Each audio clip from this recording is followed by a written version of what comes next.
Welcome to the Why Didn't I Know podcast. I'm your host, Dr. Jenny Martin, and today we're talking about why did God allow it to happen?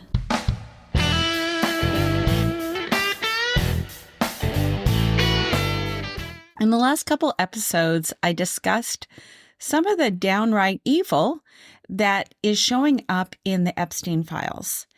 And I'm not going to be specifically talking about that today, but what I do want to talk about is the larger topic of how can there be a loving creator? And certainly when I use the word God, I am not referring to a man in the sky. I'm referring to a higher power that is not female or male, really, and it's a presence. But it is the idea that there is a higher power. Something that created us, something that creates quantum physics, something that creates the cosmos, the stars, and it has intelligence.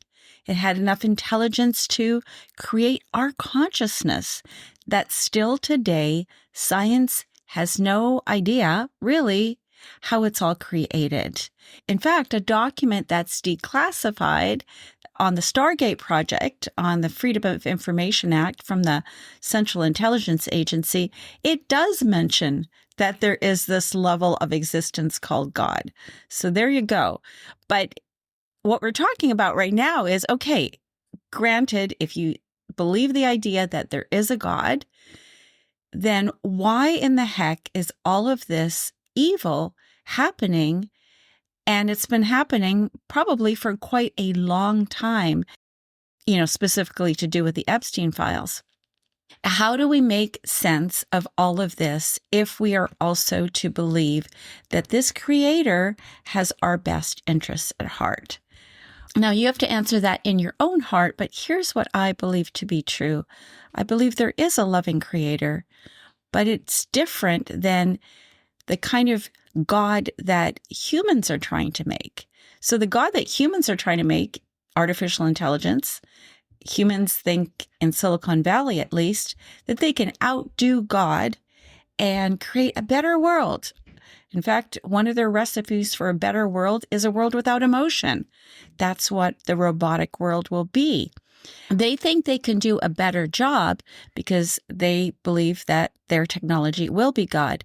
But here's the distinction between the AI God, that there's certain people that are hell-bent on this dystopian future happening. The difference between the AI God and the God is free will. So in the AI-run universe, your thoughts are controlled by Neuralink or whatever brain implanted chip you get, because that is the future, according to these Silicon Valley people. We'll all have brain chips and we'll all be plugged into this neural network. And they're not saying it outright, but the bottom line is you no longer have free will. If they want you to think a certain way, well, they'll just program the chip in your brain to think that. One of these top people in Silicon Valley who's working on these brain chips has said, we will be like pets to these robots. So the whole thing there is that in that human-created future that they believe they can do better than God, well, the way that they do better than the real creator is they take away our free will. Now, all of that is just to say this. God, you might call it the goddess, the divine source, that gives us free will. The creator gave us life, gave us consciousness, but then it's hands off. If we want to deny the existence of a presence of unconditional love that pervades all of existence, the presence of a higher power, the kinds of things that people tap into when they take a psychedelic and they sense that, wow, there is something more. It's not just an empty void. There really is something out there. There's intelligent life and there's a sense of unconditional love. Sometimes people only get that awareness when they have altered their state of consciousness through a psychedelic. But you can also alter your state of consciousness organically through lovemaking, through meditation, through various spiritual practices. And what you find is there is a loving presence, but that loving presence requires our willingness to connect with it, our willingness to tune in and ask, what is the highest and best for all concerned? That is one of the reasons why when I teach alchemy, I will never teach the brand of alchemy put forth by Aleister Crowley, because what he's teaching is do what thou willst. And what that means is, fuck you. I'm just going to do whatever the hell I want. And if your life gets destroyed, then who cares? And his wives, they either ended up committing suicide or in mental institutions. What this shows is when ego takes over, which is happening in the world today, it's ego, ultimate ego, that shows up in the Epstein files. It's when ego takes over. That's when the world has a problem. And I was just reading on a Substack, a fellow that met and knew Epstein, and he, like all of them, claims that he didn't do anything wrong. He just met the guy. Anyway, he met the guy and he said one of the most unusual things about him is that he had no fear. He also had no guilt and no shame, which are definitely ingredients that help you to do ultimate crime and evil, because you have no empathy for the victim, zero. And, that is a level of someone having completely aligned with the darkness and completely lost any sense of connection with the divine. Because when you have a connection to the divine, you feel concern for others. You feel empathy. You want to do the best, not just for yourself, but for everyone. So what we see here is that it's human choice that brings evil to the world. God would not really have given us free will if, when we made a choice to harm another person, we all of a sudden were immobilized, or we all of a sudden couldn't follow through with our intention. And that's not the case. We can do horrendous things to each other.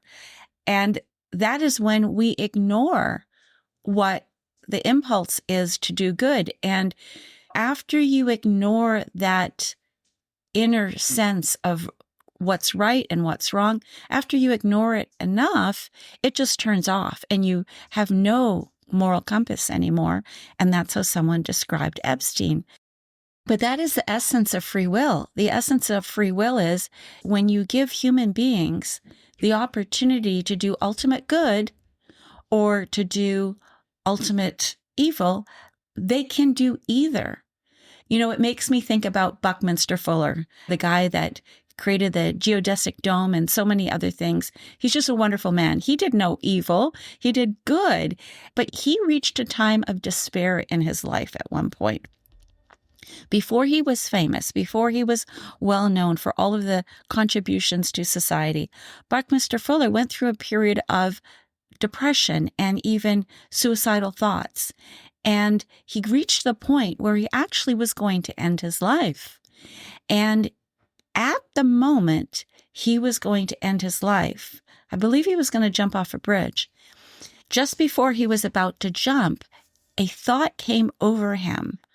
What if I committed the rest of my life to bringing as much good as I could to other people? What if?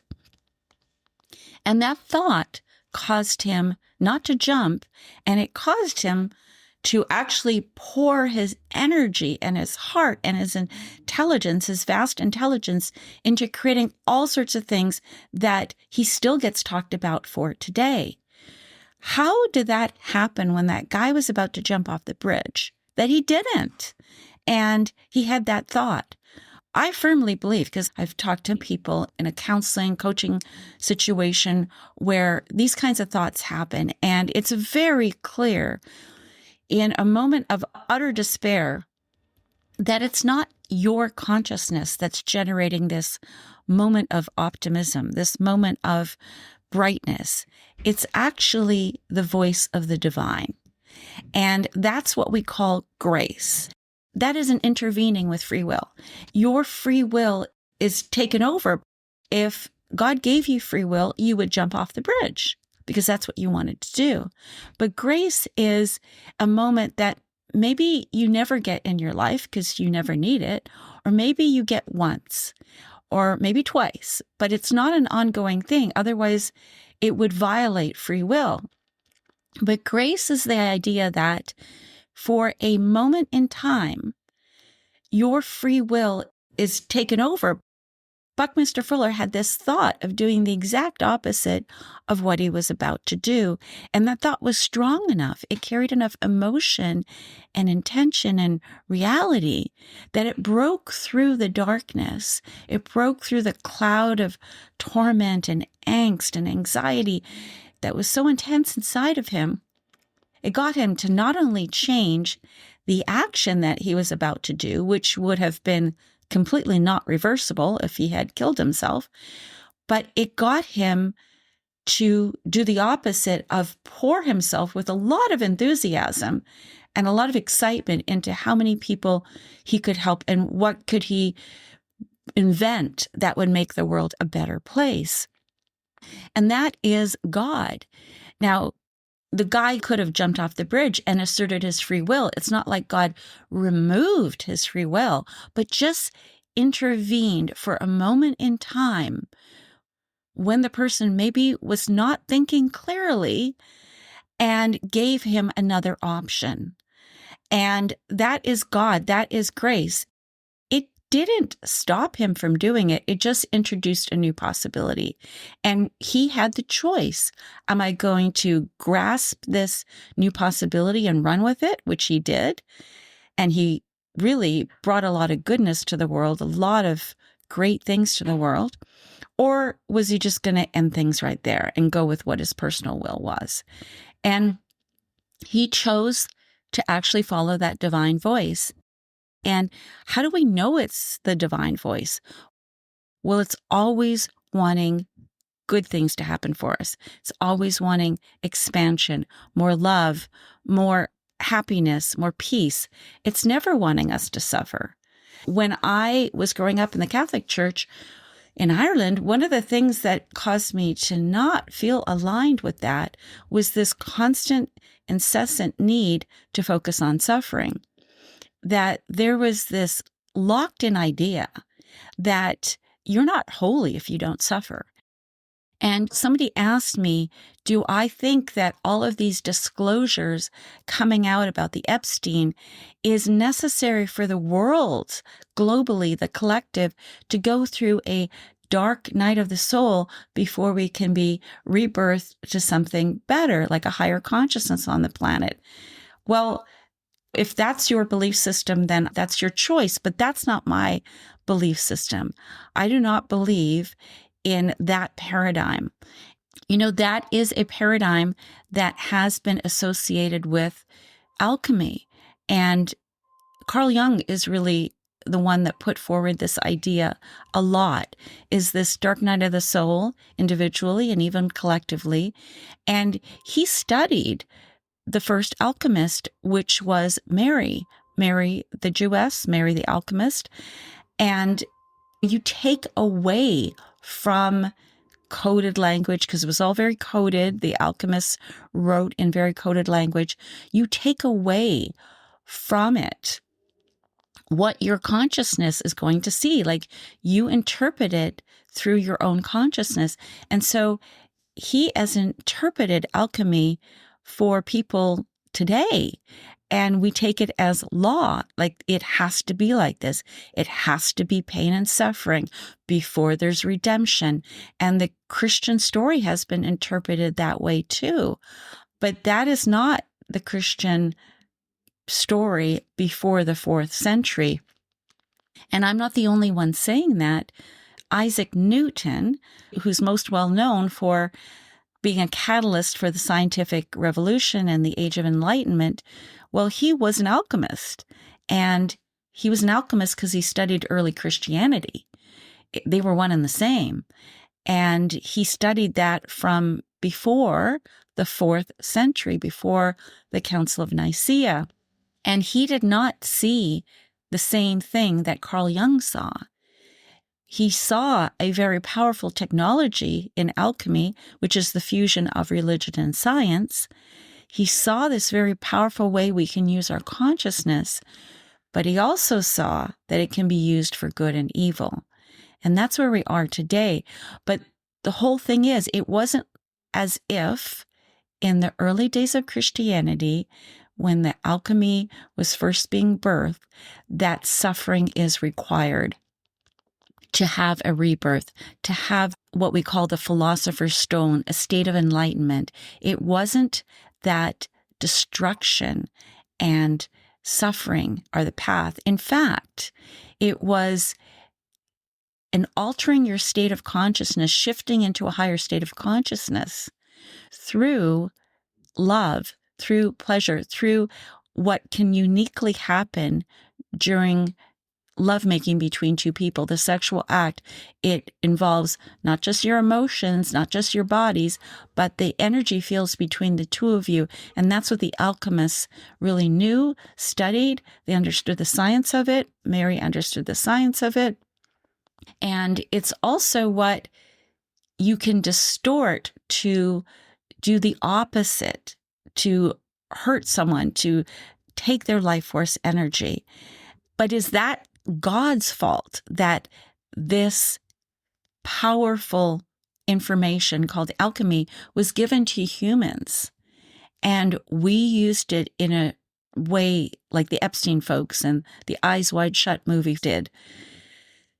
Is that God's fault? No, it's not God's fault.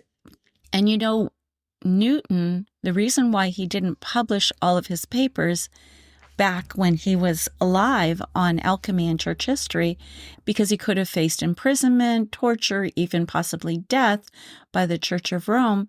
But there was another reason. It wasn't just that.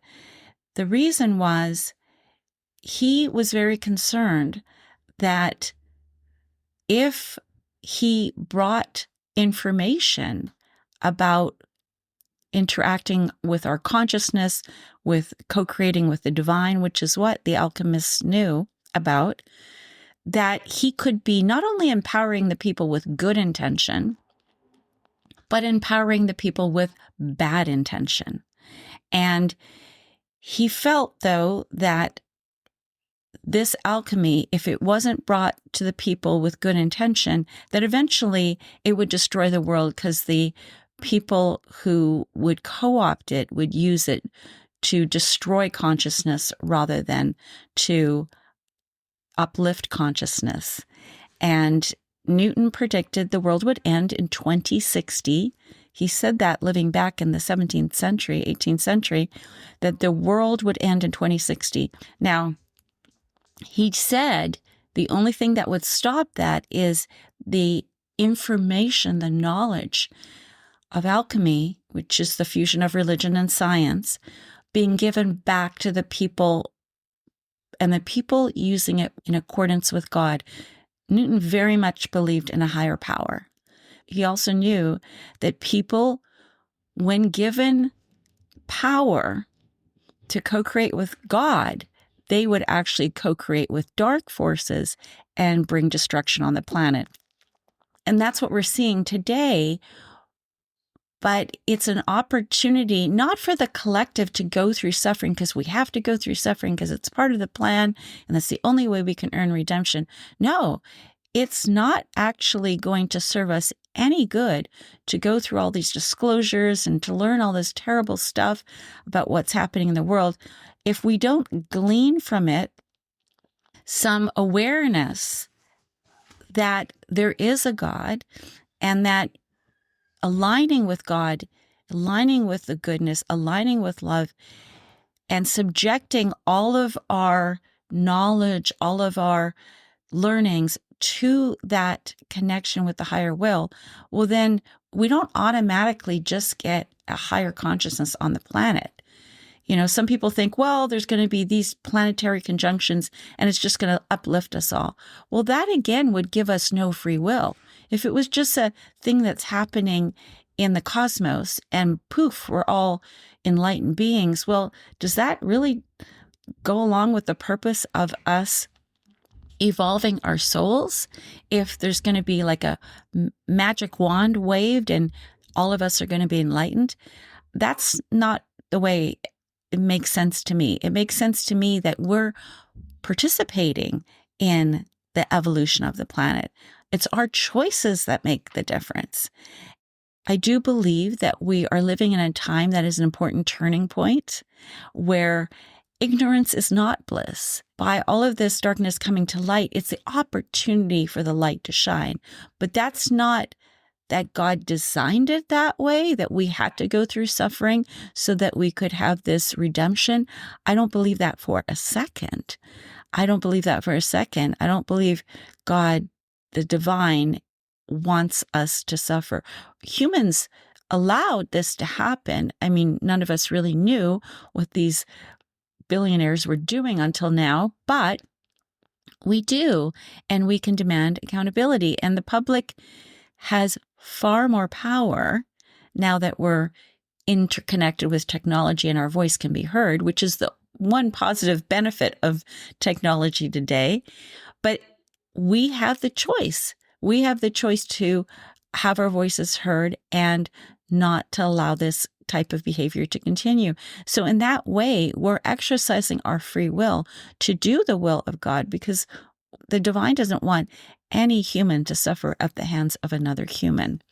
I think we're in a really amazing time in the world. There's a book that I read from time to time called the Urantia book. I don't align with everything in it, especially the use of male pronouns in it. But I will say this, it has a beautiful passage in there that talks about how God evolves.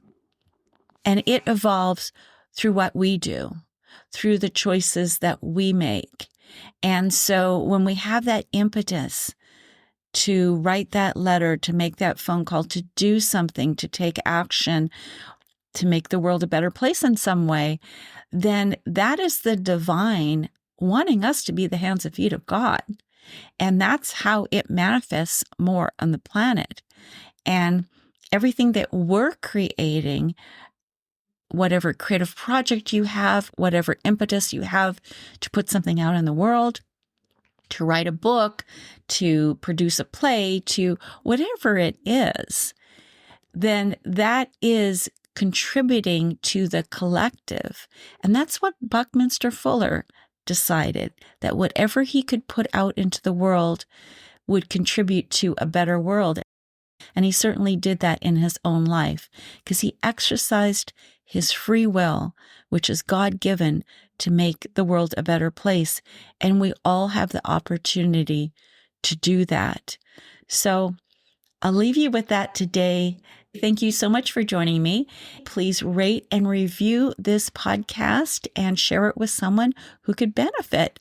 See you next time.